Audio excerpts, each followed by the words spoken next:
자, 이제 본격적으로 셀프 기자회견 시작하겠습니다.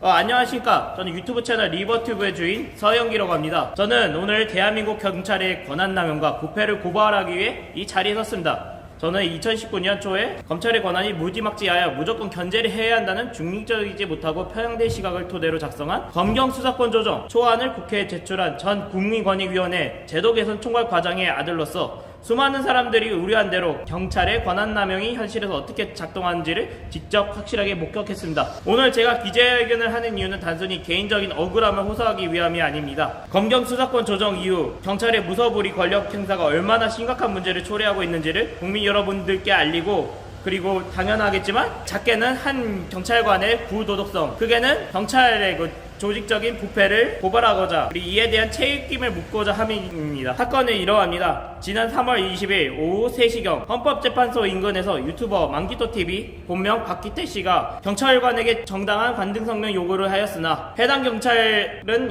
2시간 동안 신원을 밝히지 않았습니다. 당시 마스크와 선글라스를 착용하여 얼굴을 가리고 있던 이 경찰관은 형광색 경찰 자켓을 입고 있었지만 공무원증 제시를 거부하였습니다. 더 충격적인 사실은 해당 경찰이 신원을 밝히지 않은 상태에서 도주할 수 있도록 서울 종로경찰서 종로 2가 지구대 소속 이정우 순경이 적극적으로 조력을 했다는 점입니다. 이는 명백한 직권남용이자 범인도피 방조에 해당하는 행위입니다. 저는 이를 경찰의 중대한 직권남용 사건으로 판단하고 이정우 순경을 형법 제123조 및 형법 제151조 혐의로 고발하였습니다. 이 사건의 본질은 경찰이 스스로 법 위에 군림하려 했다는 점에서 매우 심각합니다. 공무원증을 미제시하고 비정상적인 신원조회 절차를 진행하였는데요. 해당 경찰은 신원을 확인할 법적 의무가 있음에도 불구하고 이를 거부했습니다. 그리고 경찰 내부 조회 절차를 무시하고 공무원증 번호가 아닌 주민등록번호 조회라는 비정상적 방법을 사용하였습니다. 그리고 더 나아가 신원 미상의 A 경찰관이 도주하도록 방지하였습니다. 신원이 확인되지 않은 경찰이 도주할 수 있도록 이정우 순경이 적극적으로 지원하고, 이는 경찰이 공권력을 사적으로 행사한 대표적인 사례가 될 것입니다. 그리고 이에 따라 형법 적용 가능성은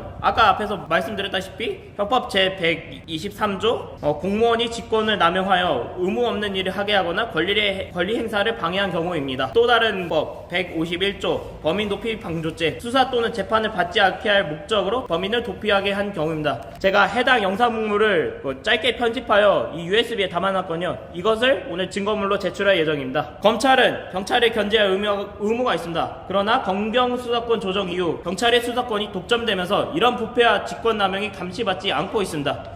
검찰이 이 사건을 철저히 수사하지 않는다면 대한민국은 더 이상 법치주의가 존재한다고 할 수 없습니다. 검찰이 이번 사건을 만약에 기각하거나 각하하면 이는 곧 경찰의 부패를 방관하고 묵인하는 것과 다름없습니다. 이에 저는 검찰에게 다음과 같이 강력히 촉구합니다. 이정우 순경의 직권남용 및 범인도피 방조 혐의에 대한 즉각적인 수사 촉구. 둘째, 검경수사권 조정 이후 경찰 내부 부패 및 권한남용에 대한 전면적인 조사 실시. 검찰이 수사하지 않을 경우 검찰 내부 감찰을 통해 경찰 부패 묵인 여부를 철저히 조사할 것을 요구합니다. 그리고 마지막으로 국민 여러분들께 드릴 말씀이 있습니다. 오늘 이 사건은 단순히 경찰 개개인의 문제가 아닙니다. 이는 대한민국에서 경찰이 어떻게 권력을 남용하고 있으며 검경수사권 조정 이후 경찰의 감시 기능이 얼마나 약화되었는지를 보여주는 대표적인 사례입니다. 이제 더 이상 경찰의 무서부리 권력을 좌시해서는 안 됩니다. 만일 검찰이 이번 사건을 외면하게 된다면 훗날 국민들은 더 이상 이 나라의 공권력을 신뢰할 수 없을 것이며, 더 나아가 경찰에 대한 개혁을 실시하게 되더라도 과거에 검찰에게 있던 수사권을 다시 돌려줘야 할지 의문을 품게 될 것입니다. 즉 한마디로 말해서 검찰이 다시 예전처럼 돌아오기 위해서라도 제가 제안하는 고발장을 받아들이기를 강력히 촉구합니다. 저는 이 사건을 끝까지 추적할 것이며 검찰의 수사 과정과 결과를 국민 여러분께 지속적으로 공개할 예정입니다. 끝으로 대한민국의 법치주의와 정의를 지키기 위해 관심을 가지고 지켜봐 주시기를 부탁드립니다. 국민 여러분의 관심이 경찰 부패를 견제하고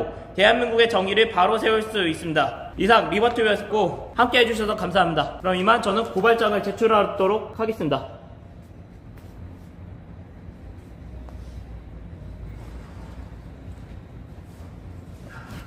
고발 마치고 이제 접수증까지 이렇게 받았거든요.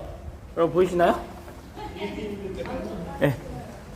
아, 역시 대한민국 행정 빨라요. 이게요, 수사 진행할지 아니면 경찰한테 이첩할지에 대한 거는 한 3, 4일 정도 걸린다고 합니다. 3, 4일 뒤에 결과 나오면 제가 바로 여러분들께 라이브 키고 알려드리겠습니다. 예. 이거 라이브 참여해주셔서 감사하시고요. 기자회견이랑 고발한 라이브 있잖아요. 이거 편집해서 따로 영상으로 올려드리겠습니다. 여러분, 시청해주셔서 감사합니다. 그럼 다음 집회 때 또 여러분들을 찾아뵙겠습니다. 여러분 안녕히 들어가세요.